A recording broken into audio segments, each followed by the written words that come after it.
Hey there everyone, welcome back to another chilling tale, the kind of story that makes you want to keep the lights on just a little longer. So grab a blanket, settle in, and let's dive into this eerie adventure. And before we jump in, don't forget to like this video and subscribe to the channel for more creepy stories. Your support helps keep the scares coming. You ever walk into a place and instantly feel like you've made a mistake? That's exactly how I felt when I first stepped into that mansion. My buddy Mike had talked me into checking it out, said it was some old abandoned house out in the middle of nowhere. Come on, he'd said. It'll be fun. We'll grab some cool photos for Instagram. Maybe we'll see a ghost. I should have known better. The place was massive, like something out of a gothic novel. Cracked windows, ivy crawling up the walls, and a pair of huge oak doors that creaked loudly when we pushed them open. It was dark inside, even though it was still daylight. Dust floated in the air, and the smell, it was this weird mix of mildew and something metallic. Mike, of course, was loving it. He'd brought a flashlight and was already snapping pictures of the grand staircase. "This place is sick," he said, his voice echoing in the cavernous space. I wasn't so sure. The air felt heavy, like the kind of oppressive silence that makes your ears ring. But I didn't want to be that guy, so I followed Mike deeper into the house. The weirdness started almost immediately. As we walked through the halls, I kept hearing this faint whispering.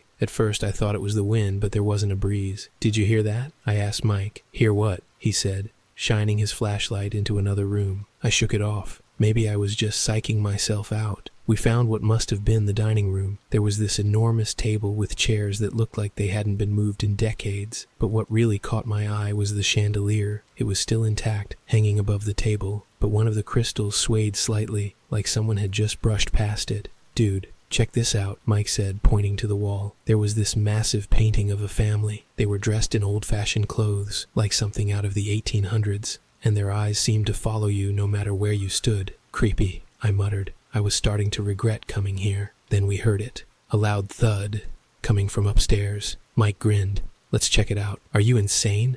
I asked. "Come on, it's probably just an animal or something." Reluctantly, I followed him up the staircase. Every step creaked under our weight, and I kept glancing over my shoulder, feeling like we were being watched. When we reached the top, the hallway stretched out in both directions, lined with doors. "Which way?" Mike whispered. Before I could answer, one of the doors at the end of the hall creaked open. "Nope," I said, turning to head back down. Mike grabbed my arm. "Wait, let's just take a quick look. We've come this far." Against my better judgment, I let him drag me toward the door. The room inside was small, with peeling wallpaper and a single chair in the corner. On the floor was a child's doll, its porcelain face cracked, one eye missing. "Okay, we've seen it. Let's go," I said, backing out of the room. But then the door slammed shut behind us. "Mike, open the door," I said, trying to keep my voice steady. He pulled on the handle, but it wouldn't budge. "It's stuck," he said, his voice shaking now. That's when we heard the whispering again. Only this time, it was louder, clearer. It was a child's voice, singing some kind of lullaby. "Mike, this isn't funny," I said, my heart pounding. "It's not me," he yelled, banging on the door. The temperature in the room dropped suddenly, and I could see my breath. The doll on the floor, it had moved. It was now sitting upright, its head tilted to the side as if it were watching us. I don't know how long we were in there, but eventually the door creaked open on its own. We didn't wait to question it. We bolted out of the room, down the stairs, and out the front door. When we got back to the car, Mike turned to me. "We're never doing that again." I nodded, too shaken to speak. The weirdest part. When we looked back at the house, the front door was closed, and one of the curtains in an upstairs window was pulled aside, like someone was watching us leave. We haven't talked about it since, but sometimes, late at night, I'll wake up and hear that same lullaby in my dreams. I've stopped answering Mike's calls. Some places are better left alone. Have you ever done something so stupid you knew you'd regret it even before you started? That's exactly how I felt when my friends talked me into spending the night in the old graveyard on the edge of town. It was Halloween, and the plan was simple. Stay until dawn and prove we weren't scared. Easy, right? Except this wasn't just any graveyard. This was the local legend, Black Hollow Cemetery. People said it was cursed, that strange things happened there after midnight. Naturally, my friends thought it would be hilarious to test it out, and because I'm an idiot who doesn't know how to say no, I went along with it. So there we were, 4 of us. Me, my best friend Danny, and 2 others, Jess and Mark. We brought flashlights, snacks, and a cheap bottle of whiskey to keep warm. The graveyard was exactly as creepy as you'd expect. Rows of tilted tombstones, gnarled trees, and this thick, rolling mist that clung to the ground. It felt like something straight out of a horror movie. We set up near the center, where an old crypt loomed. Danny dared Mark to open the crypt door, but luckily, it was padlocked, probably for the best.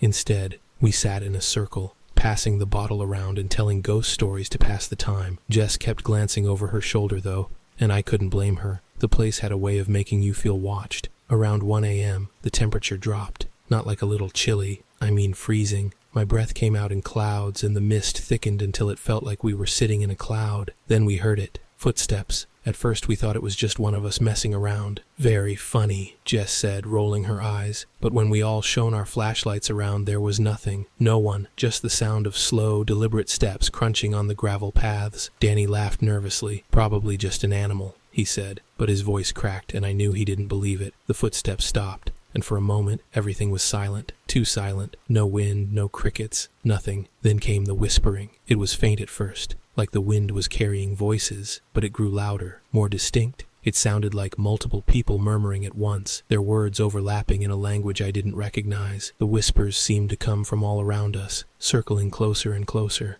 Okay, this isn't funny anymore, Jess said, standing up. Her flashlight beam flickered, then died. So did mine. One by one, all our lights went out, leaving us in near total darkness. That's when we saw it, a shadow, darker than the night itself, standing just beyond the edge of the circle. It didn't move, didn't make a sound, but the whispering grew louder, almost deafening. My chest felt tight, like I couldn't breathe. We should go, Mark said, his voice barely above a whisper. But before we could move, the shadow shifted. It grew taller, its form twisting and stretching unnaturally. Then it started to come closer, not walking, gliding. The mist parted around it, and as it neared, I could make out something horrifying. A face, pale and featureless, with empty black sockets where eyes should be. "Run!" Danny screamed, and that snapped us out of it. We bolted, tripping over tombstones and tree roots as we raced for the gate. The whispers followed us, growing louder and more frantic, like whatever it was didn't want us to leave. When we finally made it back to the car, we didn't even bother buckling our seatbelts. Danny floored it, and we didn't stop until we were miles away. None of us said a word the whole ride home. What could we say? We all saw it. We all felt it. The worst part? When I got home that night, I realized I still had the bottle of whiskey in my bag. I pulled it out, and my blood ran cold. Scratched into the glass, in jagged, uneven letters, was a single word: stay. I haven't been back to that graveyard since. None of us have. But sometimes, late at night, I hear whispers outside my window, and I can't help but wonder, what would have happened if we hadn't run?